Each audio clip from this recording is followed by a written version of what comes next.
Kita akan bersama dengan pakar motivasi yang kita jemput ke studio untuk membicarakan mengenai dengan tajuk masa ini. Kita bersama dengan Yang Mulia Tuan Haji Aminur Hazim bin Haji Osman, seorang pakar motivasi. Assalamualaikum Tuan. Waalaikumsalam warahmatullahi wabarakatuh. Apa khabar pada pagi? Alhamdulillah sihat. Apa khabar? Kita apa khabar? Sehat seperti yang Tuan dapat saksikan John ya. Bertepatan juga dengan apa yang kami bincangkan isu belia sebentar tadi. Orang untuk memperolehi ataupun melahirkan seorang belia yang berkapasitas tinggi itu memerlukan masa juga.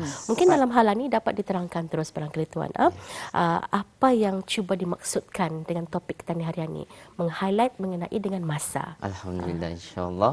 Terima kasih. Alhamdulillah kita ni kan melihat tadi apa macam habis kita kongsikan tadi belia-belia ni macam tadi boleh lihat kita ni kan melihat kekuatan negara tu di mana kita ni kan melihat apa yang belianya buat masa ni. Yang macam kita ni lihat masa ni alhamdulillah belianya tu masa ni yang kita ni lihat sebelum ni ada majlis khatam Quran dan sebagainya. Kekuatan itu kekuatan dalaman sudah. Dan sebelum diteruskan lagi program kesehatan masa tu, kita ni boleh lihat yang biasa kita ni buat mengenai dengan jam. Masanya ada kaitan dengan jam dapat kita ni lihat ada yang pakai sebelah kiri. Dan ada yang memakai sebelah kanan. So kenapa tu kalau kita boleh lihat kenapa yang sebelah kiri ada yang sebelah kanan?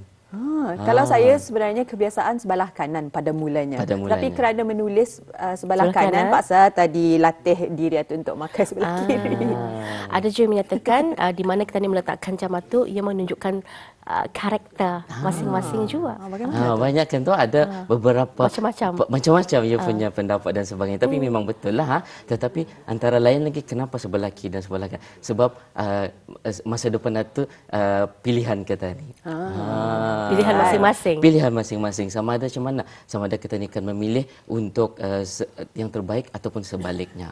Tetapi macam mana kita ni memilih untuk melihat nikmat masa tu. Seperti mana yang kita ni dibagi nasihat, dibagi gambaran, ada dua nikmat yang kita ni selalu lupa ataupun tadi terlepas pandang. Nikmat sehat dan nikmat masa lapang itu. Macam mana kita ni memanfaatkan nikmat masa, nikmat lapang dan nikmat sehat itu. Seperti mana yang kita ni lihat remaja-remaja masa ni belia mengisi masa dengan mendekatkan diri kepada Allah, membuat sesuatu kebaikan untuk negara dan sebagainya. Dan itulah sedikit mengenai pembuka mengenai dengan masa. Yes, insya-Allah. Jadi dalam hal ini Tuan, apabila berkata mengenai dengan masa, pengurusan masa adalah antara kemahiran yang harus dilatih sedari awal lagi. Jadi mungkin Tuan boleh mengupas mengenai dengan menguruskan masa harian ini. Silakan Tuan. Yes, alhamdulillah. Dalam menguruskan masa ini perlu beberapa pengalaman dan teknik dan teorinya. Biasanya kita ni disarankan untuk berdisiplin, mengejas istilahnya. Ejas masa itu pagi untuk apa, petang untuk apa. Dan antara lain macam mana kita ni kan mengejas masa itu. Akan tetapi sebenarnya di dalam Islam kita ni pun sudah diajar macam mana untuk mengejas masa. Contohnya yang kita ni buat setiap hari. Dalam seharian kita ni menunaikan solat fardu 5 waktu. Sudah mengajar kita ni untuk ibarat solat di awal waktu. Macam mana kita ni kan on time atau macam mana mengurus masa itu. Kemudian solat seterusnya. Macam mana lagi persiapan awal kan. Itu sudah mengajar kita ni dalam harian. Dan macam mana kita ni kan menghadapi dalam mengikut hukum-hukum tertentu. Itu sudah mengajar kita ni untuk mengurus masa. So diselitkan lagi dengan teori-teori yang ada dibuat oleh bagian barat di sana. Contohnya 21 kita ni membuat perkara itu selama 21 hari. Kita ni biasakan. Kemudian selepas 21 hari itu akan menjadi kita ni punya habit. 21 hari diamalkan, kemudian kita ni akan terbiasa selama 90 hari. Tetapi di dalam kehidupan kita ni sebagai seorang Muslim, kita ni sudah mengamalkan sehari 5 kali kita ni membuat sesuatu perkara. Tinggal kita ni istiqamah dan disiplin saja lagi. Dan mungkin macam mana lagi pengurusan masa. Banyak lagi pengurusan masa ini caranya. Contohnya, untuk kategori let's say kita ni banyak, ada yang pelajar, ada yang ibu bapa dan sebagainya. Kalau pelajar, macam mana yang mengurus masanya untuk belajar? Macam mana yang mengisi masanya untuk bersukan? Kemudian ibu bapa, macam mana mengisi masa dengan anak dan mengurus dengan mengurus masa untuk menunaikan amanah-amanahnya tu dan sebagainya. So itu antara macam mana kita ni membuat perancangan, menguruskan masa dengan lebih baik. Dan antara lain lagi kita ni boleh menetapkan. Contohnya tadi 21 hari kita ni biasakan, kemudian automatik 90 hari akan jadi kita ni punya habit. Sudah. Antara lain macam mana lagi untuk tercapai? Kita ni boleh setkan dalam satu hari itu contoh 3 goals. Apa matlamat tanya hari ini? Apa yang kita mau buat hari ini? Pelajar hari ini, apa yang mau buat hari ini? Aku mau membaca contohnya, berapa page? Goal pertama. Goal kedua, aku mau spend time sama ibu bapaku. Goal ketiga, aku mau spend time dalam sukan. So, itu antara macam mana cara-cara pengurusan masa itu. Dan diselitkan lagi tadi, diterapkan lagi tadi, berbalik semula, cara-cara kita ni mengaplikasikan dalam solat kita ni. Betul lah. Ibaratnya tak kenal maka tak cinta. Betul. Umpamanya perkara pertama yang wajar kita ni ketahui dan kenali adalah masa tu ada 24 jam dalam satu hari. Jadi kalau sudah tadi kenal, di sana kita ni membahagi-bahagikan apa bentuk pengisian ataupun rutinitas kita ni. Namun tuan, saya percaya kadang-kadang ada hal-hal yang boleh menghalang kepada kita ni untuk menguruskan penggunaan masa tu dengan berkesan.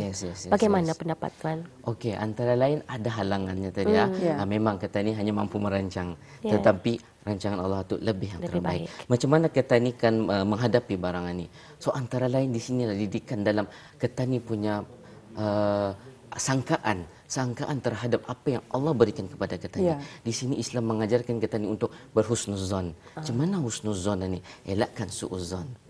Di sana kita ni mengaplikasikan kita ni punya hati kita ni tu. Dengan ada halangan kan? Mungkin Allah ada rancangan yang terbaik untuk kita ni buat. So di sana antara salah satu cara kita ni menghadapi halangan-halangan tersebut. Dan antara lain lagi mungkin jangan hilang fokus kita ni. Kan ada halangan, so fokus boleh terganggu. So kita ni still fokus, akan tetapi kekuatan dalaman kita ni adalah husnuzon, bersangka baik. Sebab Allah akan membagi sesuatu yang lebih baik. Perancangan kita ni ada rancangan, tapi perancangan Allah tu lebih baik. Dan antara lain kita ni dah boleh overthinking lah seperti biasa. Kadang-kadang kita ni ter-overthinking. Tetapi cuma mana kita ni menghilangkan overthinking itu dengan tadi husnuzon.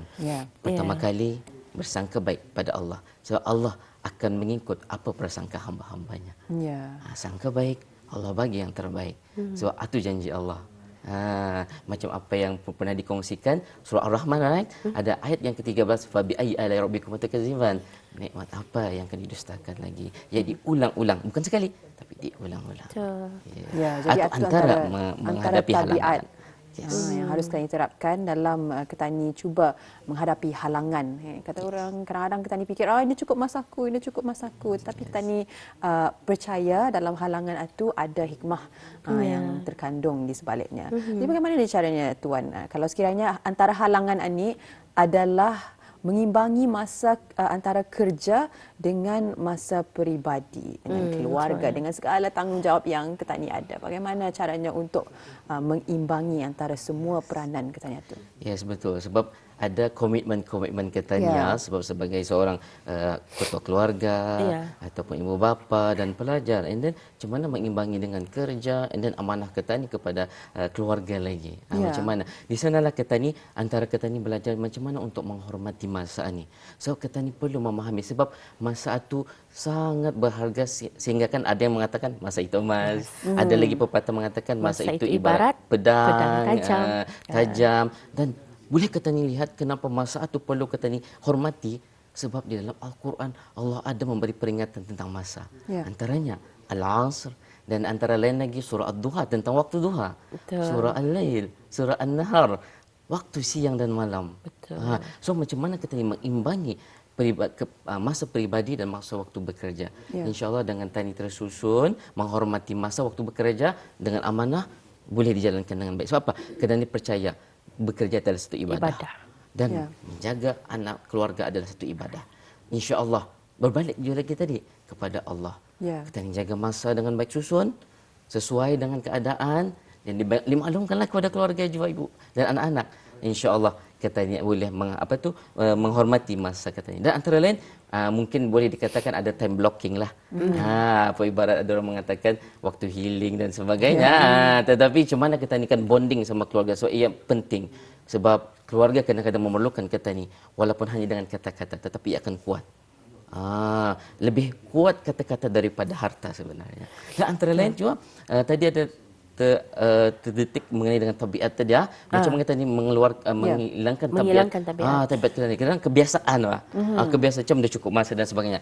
Secara ringkasnya ia adalah mindset kita ni. Macam kita ni memperbaiki masa mindset kita ni. Mungkin kita ni di comfort yang zone yang selesa. Macam mana kita ni keluar daripada comfort yang selesa sebab dalam Islam sudah mengajarkan kita ni untuk sentiasa produktif. Macam mana antaranya lain lagi kebiasaan kita ni macam antara lain gadget kenda itu sudah menghalang tabiat kita ni memegang dan sebagainya. Dan sebab ia boleh menghalang kita ni macam mana untuk mengurus masa. Dan insya-Allah kita ni contoh 1 jam aku nak mau lihat social media ataupun gadget. 1 jam itu insya-Allah akan ada kita ni fokus produktifnya masya-Allah. Yes, macam itulah antaranya. Distraction lah. Itulah antara halangannya juga. Betul lah. Dan Itah kalau tadi mendengar penerangan Tuan sebentar tadi kita ni perlu bijak untuk mengatur strategi itu juga.